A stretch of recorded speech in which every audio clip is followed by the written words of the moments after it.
پہلا جو آپ نے سوال کیا ہے کہ مصنف ابن شیبہ والی جو روایت ہے زید ابن اسلم اپنے والد سے روایت کرتے ہیں، تو اس کے متعلق سند میں تو کوئی اور مشکل ہے ہی نہیں، کیونکہ سند صحیح ہے بشرط بخاری بشرط مسلم. صرف یہ ہے کہ اسلم جو عمر کے غلام تھے، عمر کے وہ خادم تھے، وہ کہتے ہیں اس وقت مدینے میں نہیں تھے. مدینے اس کی دلیل کیا ہے؟ اس کی دلیل یہ ہے کہ اسلم صحابی نہیں ہے، اسلم صحابی نہیں. تو اگر وہ اس زمانے میں ہوتے تو وہ صحابی ہوتے، اس زمانے میں صحابی ہوتے، کیونکہ وہ صحابی نہیں ہے. تو اس لیے وہ اس کی اور کوئی دلیل نہیں ہے، یعنی اور کوئی دلیل نہیں ہے. یعنی وہ نبی کریم صلی اللہ علیہ وسلم کے وفات کے وقت وہ مسلمان تھے لیکن وہ مکے میں تھے. اچھا، لیکن پہلی بات تو یہ ہے کہ اگر وہ ایک شخص روایت کرتا ہے ایک بات کو اور وہ صحابہ میں سے نہیں، اس نے نبی کریم صلی اللہ علیہ وسلم کو نہیں دیکھا ہے، تو یہ واقعہ جو آیا ہے، پیش آیا ہے کہ دھمکی دی گئی ہے کہ میں آگ لگا دوں گا، تو یہ نبی کریم صلی اللہ علیہ وسلم کے حیات میں پیش تو نہیں آیا نا، یہ ان کے وفات کے بعد پیش آیا. ان دونوں میں کوئی تنافی نہیں ہے کہ زید مثلا اسلم نبی کریم صلی اللہ علیہ وسلم کے وفات کے بعد مکے سے مدینے پہنچ گئے ہوں، اور ان کی صحابیت بھی نہیں، اور اس کے باوجود وہ اس واقعے کے شاہد رہے ہوں. میں آپ کو اگر یہ مان بھی لیں کہ چلیں وہ اس واقعے کو شاہد نہیں ہے، تو اس کا بھی جواب ہمارے پاس ہے. لیکن پہلے میں اس بات کا جواب دوں کہ آپ نے کسی مولوی کا ذکر کیا کہ اس میں کوئی توہین نہیں ہے. ملاحظہ فرمائیے، یہ کتاب ہے کتاب المصنف فی الاحادیث والآثار، تالیف ابن ابی شیبہ الکوفی، جلد نمبر 432. یہ وہ حدیث ہے جس کے متعلق ہم بات کر رہے ہیں. اچھا، یہ حدیث ہر لحاظ سے اس میں کوئی اشکال ہی نہیں ہے سند کے لحاظ سے. محمد ابن بشر حدثنا عبید اللہ ابن عمر حدثنا زید بن اسلم عن ابیہ. تو یہ حدیث بخاری مسلم سب اس بخاری مسلم کے متفق علیہ روایت ہیں. اچھا، کہ اس میں یہ ہے کہ کان علی والزبیر یدخلان، امیر المؤمنین علیہ السلام اور زبیر آتے تھے کن کے پاس؟ حضرت زہرا سلام اللہ علیہا کے پاس. فیشاورونہا ویرتجعون فی امرہم، مشورہ کرتے تھے اور اپنے کام کے سلسلے میں آپس میں بات چیت کرتے تھے. فلما بلغ ذلك عمر بن الخطاب خرج، جب یہ خبر پہنچی کہ یہاں پہ یہ لوگ جمع ہوتے ہیں باتیں کرتے ہیں، عمر کو پہنچی، تو وہ عمر آ گیا اور حضرت زہرا سلام اللہ علیہا کے پاس آ گیا. قال یا بنت رسول اللہ. اچھا، اور اس کے بعد اس نے خطاب کیا. تو ابھی میں ایک جملہ کہہ دوں یہاں پر، دیکھیں ابو بکر کی خلافت کی کیا دلیل ہے؟ ابو بکر کی خلافت کی دلیل یہ ہے کہ اس کے پاس خلافت پہ کوئی نص نہیں ہے، کہتے ہیں اجماع ہے. اجماع یعنی سب مسلمان متفق ہو گئے کہ یہ ہمارا خلیفہ ہے. لیکن اس حدیث میں کیا ہے؟ اگر کہتے ہیں اگر صحیح بھی ہے تو اس میں کوئی توہین نہیں ہے. پہلی بات تو یہ ہے کہ اس میں واضح دلیل ہے کہ ابو بکر کی خلافت پہ کوئی اجماع نہیں ہے، کیونکہ یہ لوگ جمع ہوتے تھے حضرت زہرا سلام اللہ علیہا کے گھر میں، وہاں پہ کاروبار کا مسئلہ ڈسکس نہیں ہوتا تھا، وہاں پہ خلافت کی بات ہوتی تھی کہ ابو بکر کے خلیفہ بن چکا ہے، ہم کیا کریں. تو اسی لیے تو عمر آیا ہے.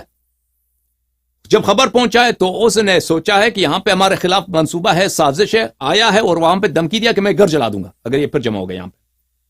تو یہاں پر کہ یہ اہل بیت طاہرین علیہ الصلوۃ والسلام کو ایک حزب اختلاف، اپوزیشن گروپ جو کنسپریسی کر رہے ہیں، سازش کر رہے ہیں حکومت کا تختہ الٹنے کے لیے، اسی آنکھ سے دیکھا ہے عمر نے، اعتراف کیا. تو یہ بہترین دلیل ہے کہ ابو بکر کی خلافت پہ کوئی اجماع نہیں تھا.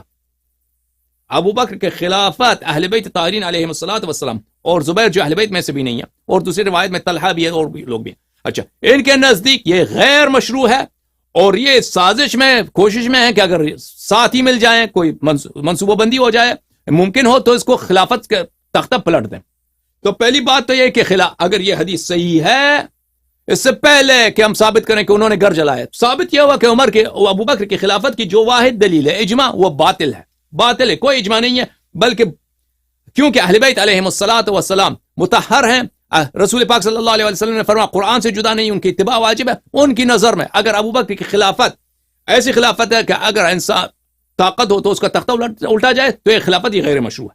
نہ صرف شرعیت کی دلیل باطل بلکہ غیر مشروعیت ثابت. اچھا، پھر اس کے بعد عمر نے کہا یا بنت رسول اللہ واللہ ما من احد احب الینا من ابی، کہ آپ کے والد سے ہمارے نزدیک کوئی، صلی اللہ علیہ وآلہ وسلم سے زیادہ کوئی ہمارے نزدیک محبوب نہیں ہے.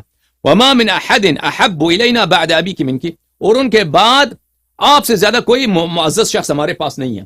لیکن اللہ کی قسم یہ ما ذاک بمانعی، یہ میرے لیے منع کا باعث نہیں ہوگا، یہ مجھے اس کام سے نہیں روکے گا۔ کس کام سے؟ ان اجتمع هؤلاء النفر عندکی، اگر یہ لوگ آپ کے پاس دوبارہ آ گئے، هؤلاء النفر، یہ لوگ، یہ جماعت، کوئی صحابہ تھے جو ادھر آتے تھے مشورہ کرتے تھے، ان امرتهم ان يحرق عليهم البيت، کہ میں حکم دوں گا کہ ان کا آپ کا گھر ان پہ چلایا جائے۔ اچھا، جس شخص نے کہا کہ اس میں توہین نہیں ہے، ہاں، وہ گھر رسول پاک صلی اللہ علیہ وسلم، صحیح حدیث ہے مستدرک حاکم میں کہ جس طرح حدیث بہت زیادہ ہیں کہ جب بھی رسول پاک صلی اللہ علیہ وسلم زہرا اطہر سلام اللہ علیہا کو دیکھتی تھی، عائشہ کی اپنی حدیث ہے، احترام میں کھڑے ہو جاتے تھے۔ اور مستدرک حاکم میں صحیح حدیث ہے تقبیلیت کا، تقبیلیت یعنی دست پہ بوسہ دینا، ہاتھ پہ بوسہ دینے کا۔ نبی کریم صلی اللہ علیہ وسلم بوسہ دیتے تھے۔ یہ کسی کے متعلق نہیں ہے کہ نبی کریم صلی اللہ علیہ وسلم آدم سے ملاقات ہوئی شب معراج، موسیٰ علیہ السلام سے ملاقات ہوئی شب معراج، ابراہیم ان کے جد ہیں ان سے ملاقات ہوئی شب معراج، کہ ان کا ہاتھ چوما ہو۔ ہاتھ اگر چوما ہے تو صرف بی بی سلام اللہ علیہا کا، صحیح حدیث ہے مستدرک حاکم میں، زائبی نے بھی تصحیح کیا۔ اچھا، تو ان سے کہہ رہے ہیں کہ ہم اگر یہ لوگ پھر جمع ہو گئے تو میں آپ کا گھر جلا دوں گا۔ اس دیکھیں عزیزو، یہ کہ اگر کوئی کہہ دیں کہ اس میں اذیت نہیں ہے، اس میں بے احترامی نہیں ہے، تو یہ ایسی بات ہے کہ مثلا میں آپ کو کہہ دوں میں آپ کا گھر جلا دوں گا، تو آپ کہتے ہیں کہ یہ اس میں تو احترام عزت ہی ہے، تو یہ تو مکابرہ ہے۔ مکابرہ کہتے ہیں یعنی بدیہی بات کو انکار کرنا۔ اچھا، اب کیا یہ حدیث کا اشکال یہ ہے کہ انہوں نے اشکال کیا ہے کہ اسلم مدینے میں نہیں ہوتے تھے اس زمانے، اس کی دلیل دکھائیں آپ پہلے۔ صرف اس لیے کہ وہ صحابی نہیں تھے وقت وفات الرسول صلی اللہ علیہ وسلم وہ مکے میں تھے، اس بات کی دلیل نہیں بنتی کہ وہ بعد میں مثلا کچھ ایام کے بعد مکے پہنچے۔ یہ پہلی بات۔ دوسری بات میں آپ کو دکھاؤں، اللہ آپ کا بھلا کرے،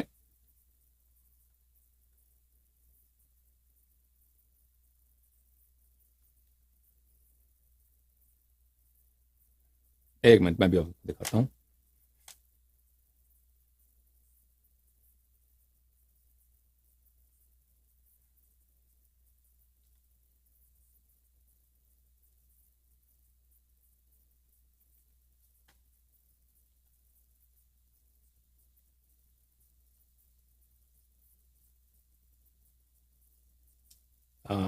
میں آپ کو ابھی حدیث دکھاتا ہوں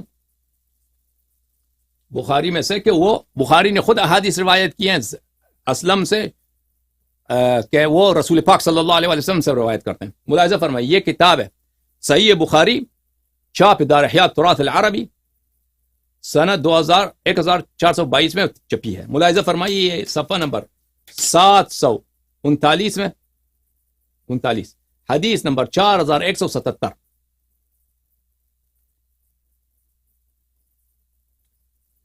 حدثنا عبداللہ ابن یوسف، عبداللہ ابن یوسف نے کہا، اخبرنا مالک، مالک نے کہا، عن زید ابن اسلم، زید ابن اسلم نے کہا، عن ابی ہے، اس نے اسلم سے روایت کی، ان رسول اللہ صلی اللہ علیہ وآلہ کان یسیر فی بعض اسفاری وعمر بن الخطاب یسیر معه لیلا۔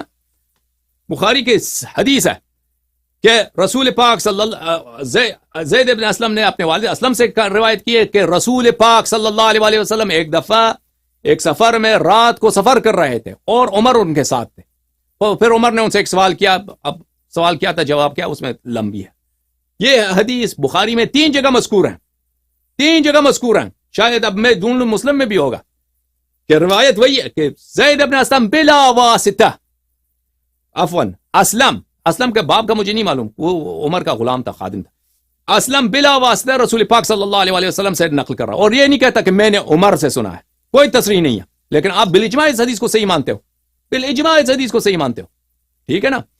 تو یہ بھی واقعہ جو ہے حدیث تحریق باب، اگر زید ابن اسلم سے روایت کرتا ہے، اسلم فرض بھی کریں اس زمانے میں مدینے میں نہیں تھا، فرض بھی کریں، تو جس طرح اب اس زمانے میں رسول پاک صلی اللہ علیہ وسلم کے پاس نہیں تھا یہ حدیث بخاری والی حدیث جو میں نے دکھایا، اسی طرح اس حدیث کو اس نے سنا ہوگا، عمر سے سنا ہوگا، دوسروں سے سنا ہوگا، نقل کر رہا ہے، یہ جس طرح یہ ہے، اگر یہ صحیح ہے تو وہ بھی صحیح ہے۔ اچھا، کوئی اعتراض ہے بھائی آپ کو، علی بھائی؟ جی جواب میں کوئی اعتراض ہے، کوئی مزید سوال ہے اس متعلق، تاکہ میں اگلے سوال کے پاس جاؤں؟ بہت اچھی بات۔